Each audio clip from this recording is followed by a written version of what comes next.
Lo and behold, my good people, there is indeed a new Let's Play.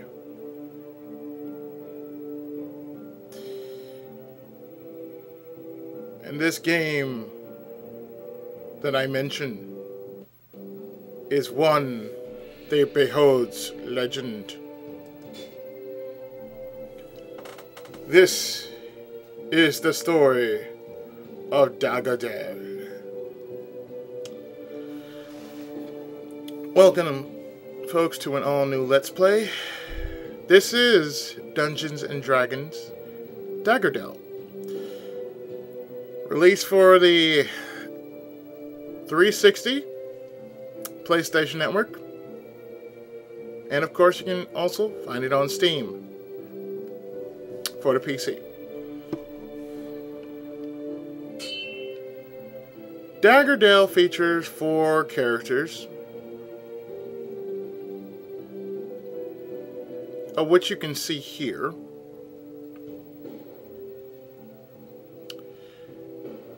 You have a choice of being a human fighter, a dwarven cleric, an elven rogue, or a tiefling fighter. I believe he's also a mage.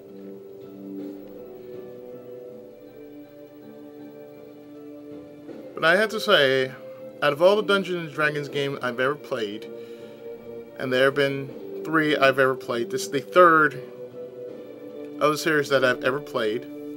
I've seen various Let's Plays of Baldur's Gate, but seeing as Baldur's Gate kind of does drag, I was glad to actually try this game out when it was released.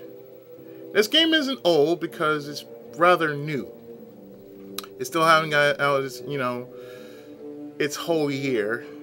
Yet, for a game this good, the downside is it's fairly short.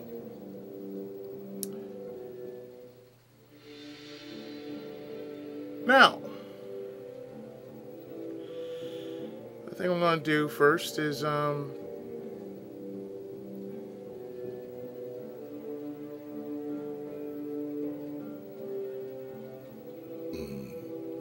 I'm going to start a new game, but first I had to adjust.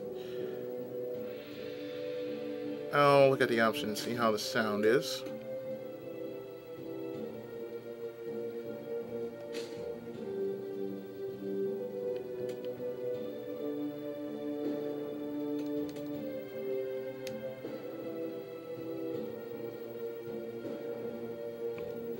Okay, sounds good.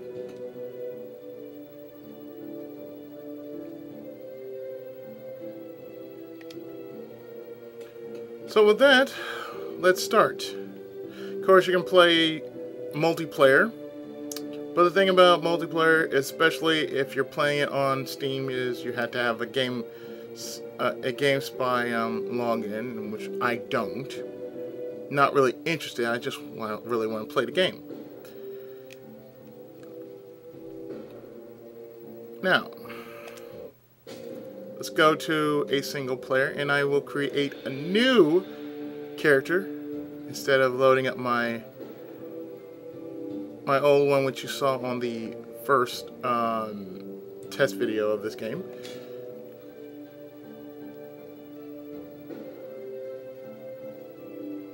Now let's go over the characters. First, the human fighter. The most prominent citizenry of the Dalelands, humans are renowned for their resilience and ability to adapt to perilous situations. As fighters, they often face danger at the front line of battle, defending their party and attacking enemies relentlessly with little regard to personal safety. Then we have the Dwarven Cleric, the original rulers of the mine city of Tethimar. The Dwarves are master craftsmen who believe their race were once forged from the earth of Toril. As clerics, they harbor a deep respect for their gods, using divine abilities to heal allies and defeat their enemies with magical prayers. Actually, let's go to the Elven Rogue. Elves are creatures of nature, living in perfect accord with the forced. As rogues, they can use their cunning and natural agility to great effect in battle, dealing huge amounts of damage to enemies and slipping away without reprisal. And then we have the Halfling Wizard. Of course, we're going with the usual D&D aspect. You know, there's fighter, cleric, rogue, and wizard. So he is a wizard. Halfling Wizard. The well-traveled halfling is one of the most resourceful races in Faerun. As wizards, they manipulate powerful arcane forces, using spells on the battlefield to hinder enemies and consume them with fire. Now, seeing that I have beaten this game before, let's go with the human fighter because I'm a melee type.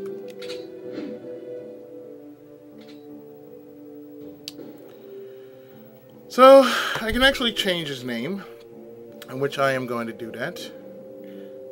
I don't really like the name Quirdic Loiler. Sounds too weird. No. I am going to change it to something more suitable. I'm going to change it to my 360 name of my human fighter. And his name is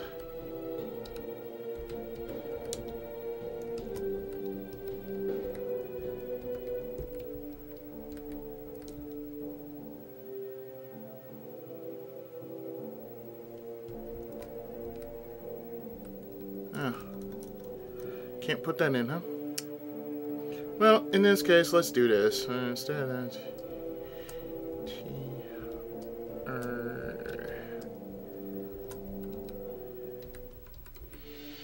okay, that'll work. So this is my character. And actually I got some good stats on that. Now, of course, seeing as your character have different stats, my character has an even 14 in both armor class and magic defense, as well as hit points being 112. You can only carry up to 70 items, and of course your attack, damage, and crit stats increase or decrease depending on the equipment or weapons you pick up throughout the whole of the game. Now, this game only has 3 chapters, considering that it's so flippin' short, which it's not. I only wish there were more enemies that I could fight, because every time I fought, there was just not enough. So, with that, we have powers. Now, every time you reach a certain level, like around every even level, like 2, 4, 6, 8, and 10, 10 being the max, you earn powers and points. Now,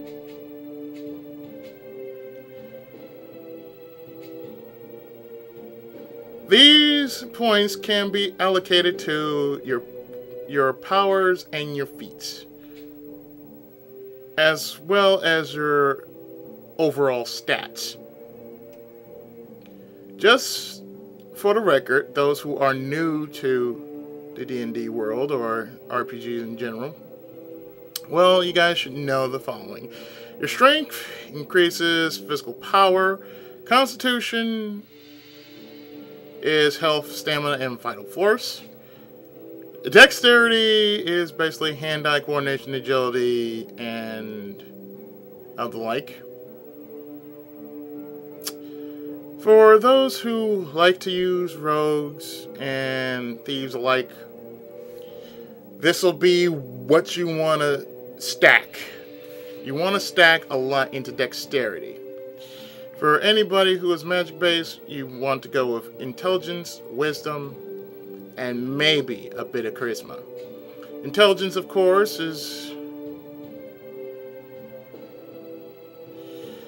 are for the magic users, namely the wizards. Very important for you to know what you're up against, as well as you having the wisdom to deal with it. And wisdom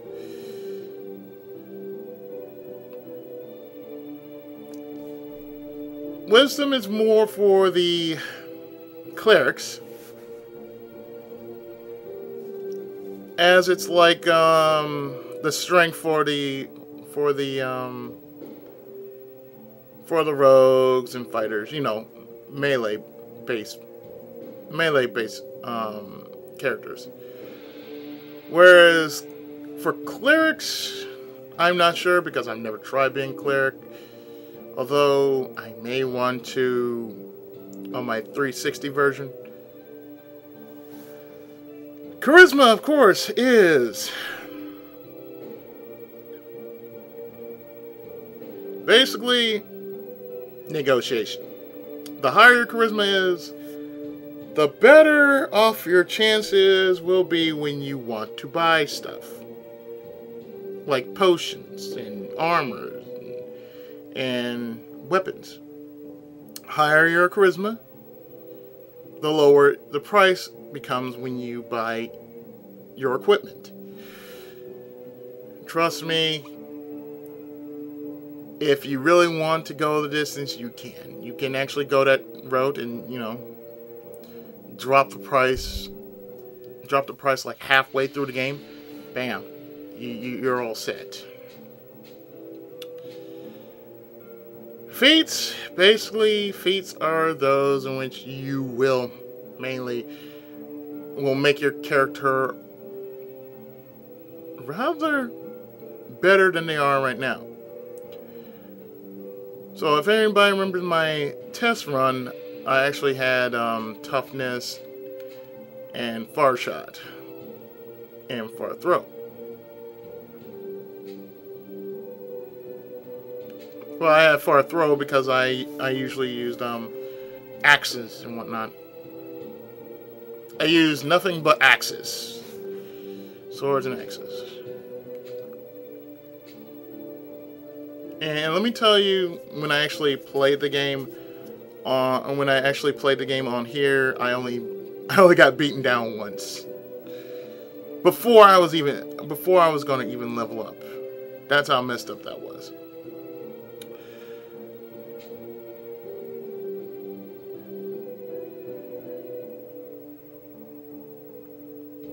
So anything else, I'm just going to run it down for you right here, right now.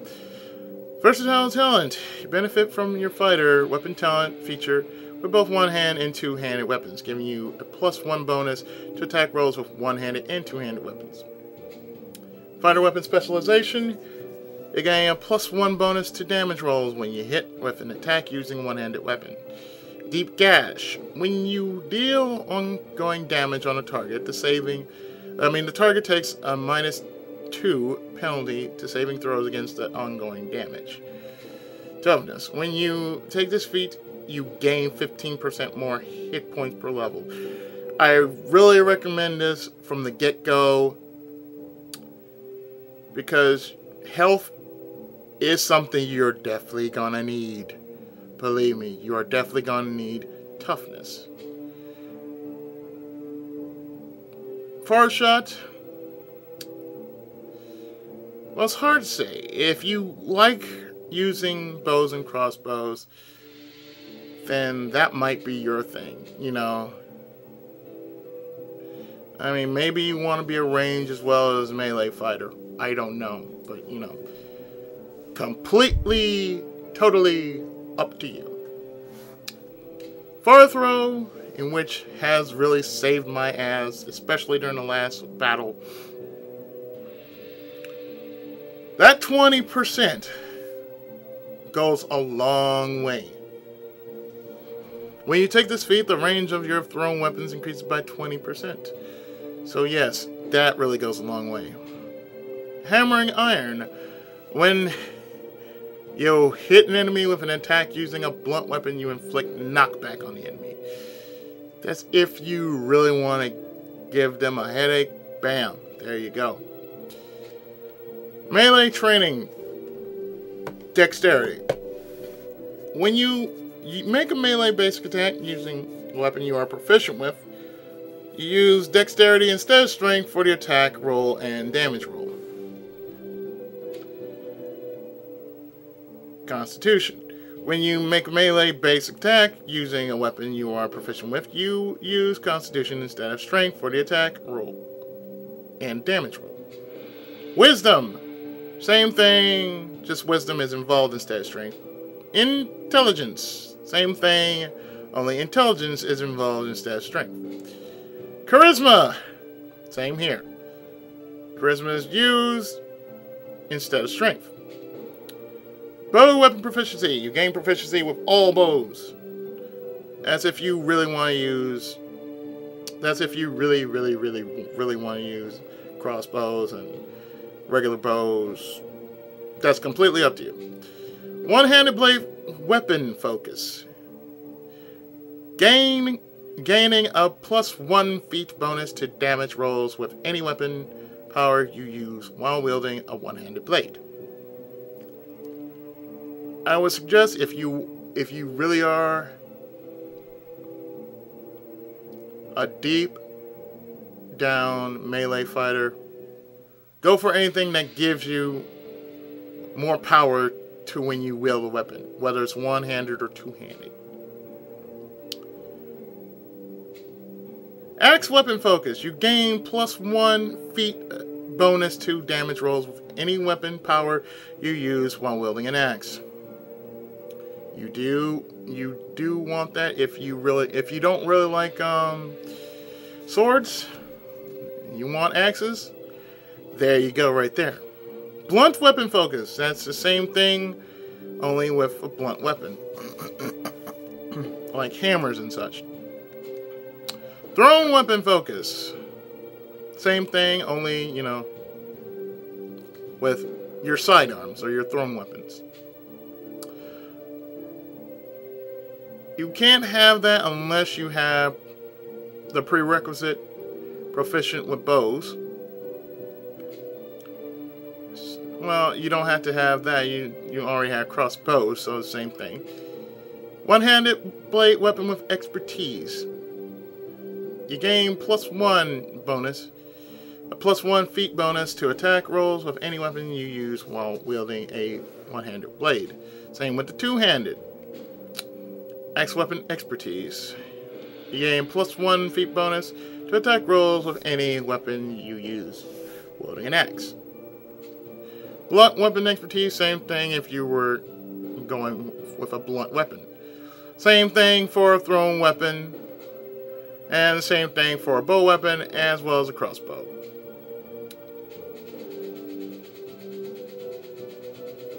So what I'm going to do is I'm going to do this.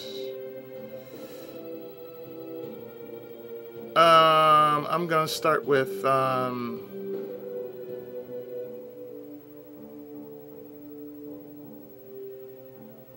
putting powers into the following: Shield Bash, Knee Breaker, and Battle Stance.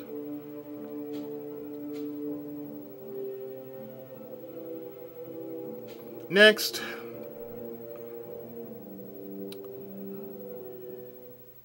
I'm going to start off by giving my fighter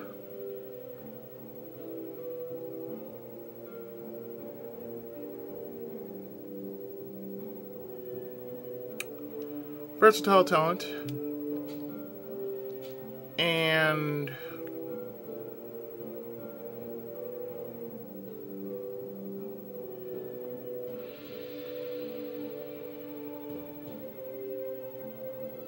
specialization.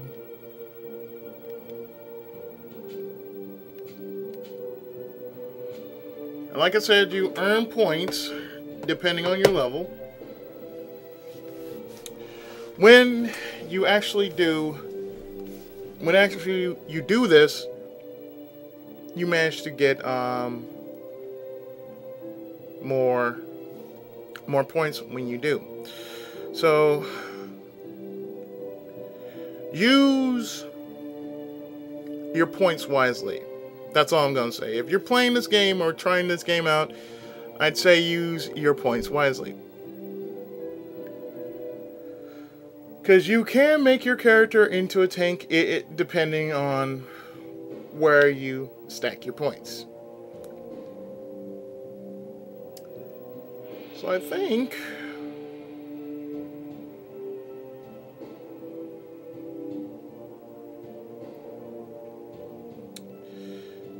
what I'm going to do is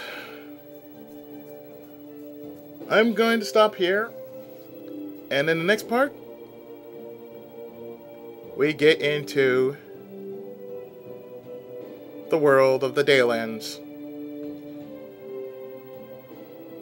when Let's Play D&D Daggerdale returns right after this.